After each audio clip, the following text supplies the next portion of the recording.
এক শাশুড়ির তিন জামাই। শাশুড়ি জামাইদের ভালোবাসা পরীক্ষা করার জন্য একদিন পুকুরে ঝাঁপ মারে।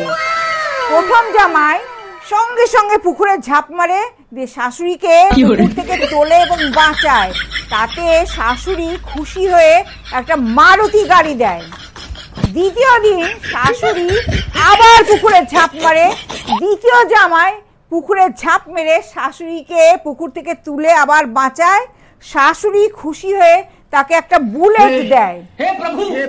তৃতীয় দিন তৃতীয় জামাইয়ের ভালোবাসা পরীক্ষা করার জন্য শাশুড়ি আবার পুকুরে ঝাঁপ মারে। তখন তৃতীয় জামাই মনে মনে ভাবে, গাড়ি ঘোড়া সবই তো দেওয়া হয়ে গেছে, পড়ে থাকলো শুধু সাইকেল। কাজেই ওই একটা সাইকেলের জন্য পুকুরে ঝাঁপ দিয়ে আমার কি প্রয়োজন, ও বুড়ি মরে মরুক, যাই হোক শাশুড়ি তো আমরা জলে ডুবে মারা যায়। আর এই আনন্দে শ্বশুর আত্মহারা হয়ে ওই তৃতীয় জামাইকে একটা মার্সিডিজ গাড়ি দেয়।